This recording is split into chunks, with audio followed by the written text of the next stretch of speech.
Good morning, everybody. Welcome back to Blu-Roy Movies. It's Sunday morning, which can only mean one thing. It's time for the weekly watches. And this week we've got one a day, 7 titles to talk about. Got to get your movie in every day if you can, haven't you guys? So let's kick right on with it.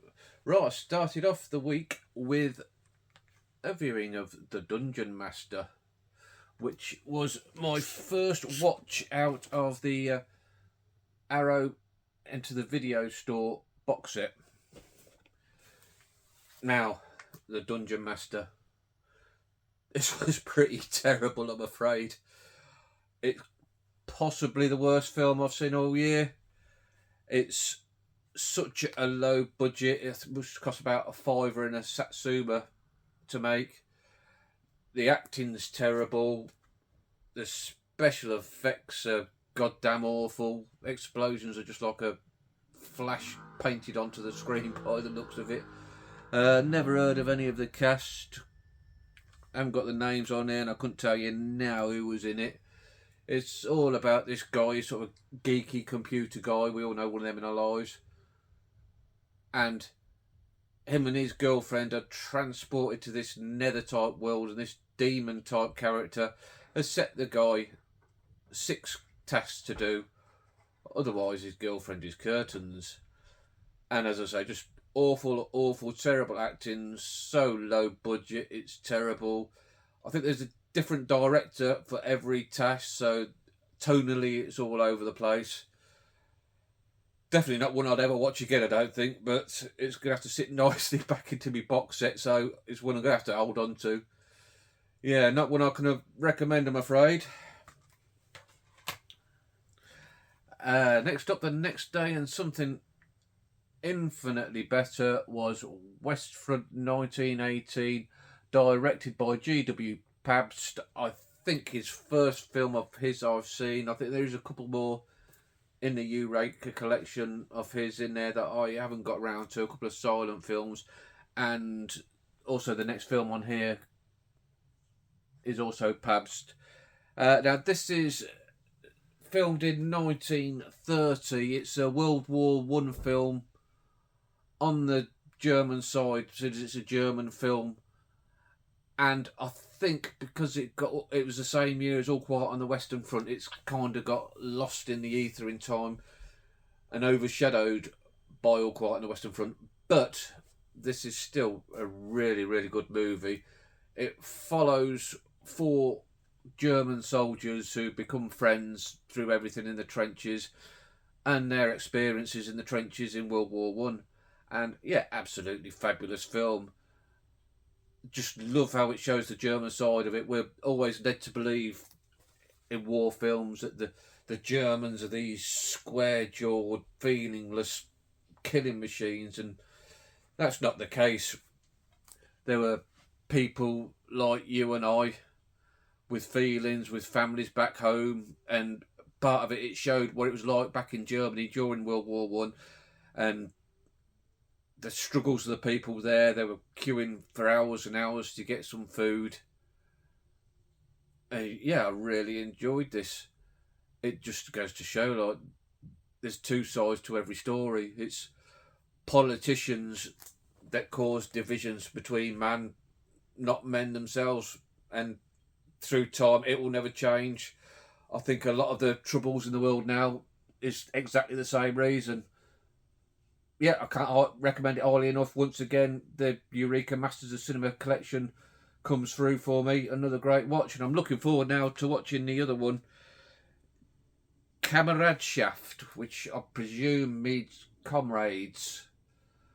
Again, it's another World War One film, and yeah, just one that I'm looking forward to getting stuck into and double my Pabst total.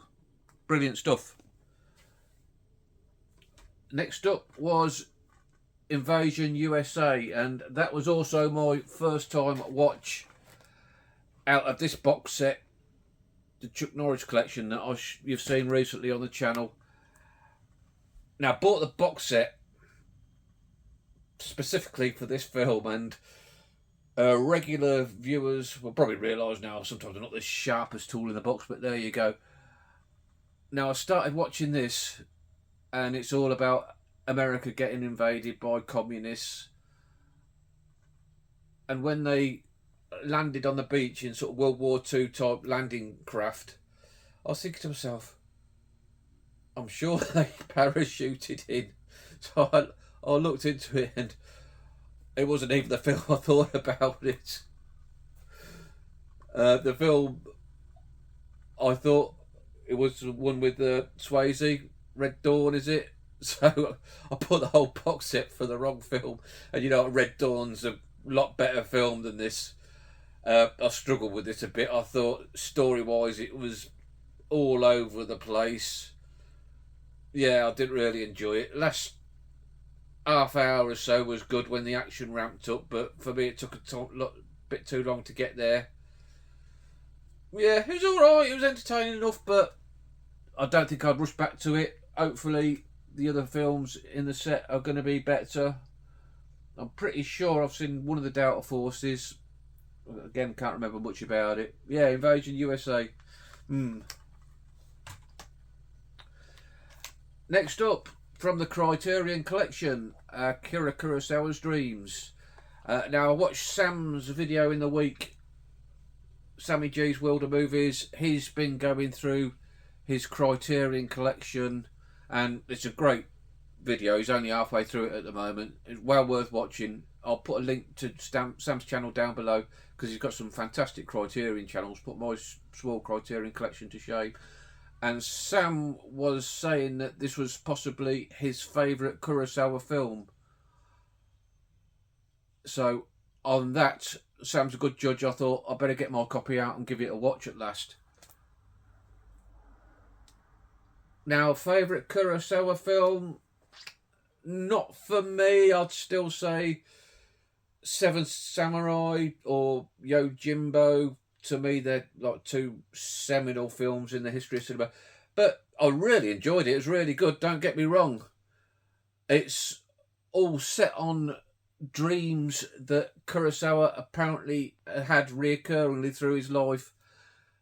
And you can see why he has such a brain for making good films, because if that's what's going on in his head, absolutely wonderful.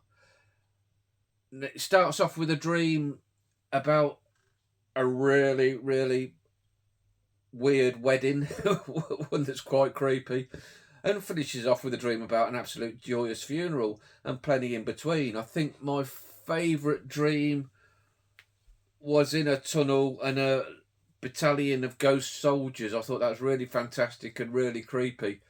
It looks absolutely beautiful. It's one of the most colourful films I've ever seen in my life. The colours on it are outstanding.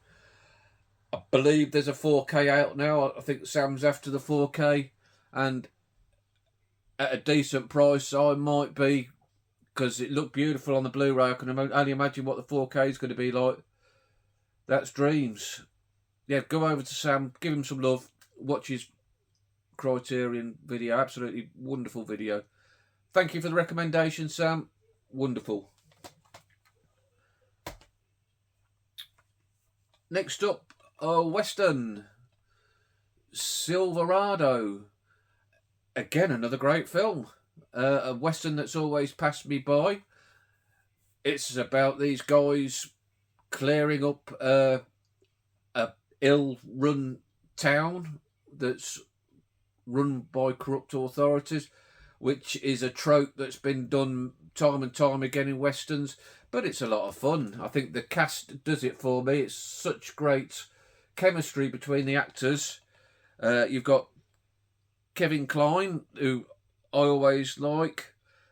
Fish Called Wanderer is brilliant in that. Scott Glenn, he was wonderful in this. He was an actor I thought I hadn't seen much of, but after watching this and going through his filmography, it's one of these that sort of gone under the radar for me, because he's in a lot of films that I've seen. John Cleese, who probably played out of character as a sheriff, a straight guy. You want John Cleese to be a bit funny, but he wasn't in this. Kevin Costner, who I didn't mind in this, probably because he only had a bit part and he played sort of a doofus character, and I think that suits him pretty well, to be fair. Danny Glover, again, great sort of sharp-shooting black cowboy he played in this. Wonderful. Jeff Goldblum was in there, a bit of a slimy character. And Brian Dennehy, who was playing a corrupt copper, a corrupt law official, wherever we've seen that before with Brian Dennehy. But he does it well. I really like Brian Dennehy when he's playing the bad guy. Yeah, good Western, one you don't need to think about too much. Just enjoy it, let it wash over you. Yeah, really good and worthy addition to the collection. Silverado.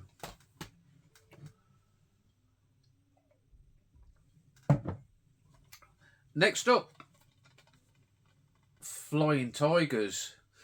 Now this confused me forever. Well, not forever, for a while. Look at the picture on there. I thought that was a jet aircraft. And as it's a 1942 film, I thought, well, that doesn't really tie in with the history of it. But no, apparently it's a P-40 propeller aeroplane and just crap artwork, to be honest. Now, I've been watching a John Wayne film, I think once a day for the last few weeks, and I missed the ticket, really. What I should have done is watched them midweek and called it Wayne's Day. There you go, too late now. But this was a good film. John Wayne, again, a bit against character. He wasn't his usual bravado, alpha male type. He was the commander of a squadron of volunteer American pilots who were fighting against the Japanese in the Japanese-China War in the 1940s before Pearl Harbor, which doesn't quite ring true with the history to me. Whether it happened or not, I'm a bit doubtful of, because the way I looked at it historically, or was in the historical perception, that before Pearl Harbor, America were doing sort of everything they could to stay on side with the Japanese so they could not have to enter the war. So it didn't sound quite true to me that there'd be this squadron of American mercenaries on Chinese soil shooting down Japanese aircraft if they didn't want to get into the war. Maybe I'm wrong. Maybe it did happen. Maybe some of you more historical guys like Larry or Alan might know a bit more about that and let me know. But it was a decent film. It was all John Wayne's friend joins the squadron and is a bit of a loose cannon. His heart's in the right place, but he goes up against orders from times and puts the other guys in danger. Interesting stuff, entertaining World War II film. It's pure American propaganda, as films made in the war tended to be, but very enjoyable stuff. Again, Wayne just as good, even though he's not the usual swagger himself. He was still good in it, and I really enjoyed it. Yeah, a worthy addition to the shelves. Flying Tiger. I'd like to thank my dad as well, just for letting me have that out of his collection. Really good stuff. And I've finished off the week with an old favourite, Four Lions. If it makes you laugh, watch it. Do a comedy about it. I think people would be up in arms about this these days, but hey-oh, there you go. I enjoy it. All about an incompetent Islamist terrorist cell who planned to blow up the London Marathon and end up, for most part, blowing themselves up. It's just a laugh a minute. Absolutely hilarious. I'm sure most of you have seen it. If you haven't seen it, grab a copy because you can get it pretty cheap. You won't regret it. Comedy done well. Don't let them take your comedy offers. Wonderful. That's it, guys. That's it for the week. A varied week of good and not so good and downright bloody awful with the Dungeon Master. Jeez. Could take me a while to recover from that one. Give me a like if you've liked what I've done here today. You know the score. Subscribe. Shoot it up quick on 500. Have to sort something out when I reach 500. Have a nice rest of your weekend. You all be good, and I'll catch you all on the flip side. Ta-ra.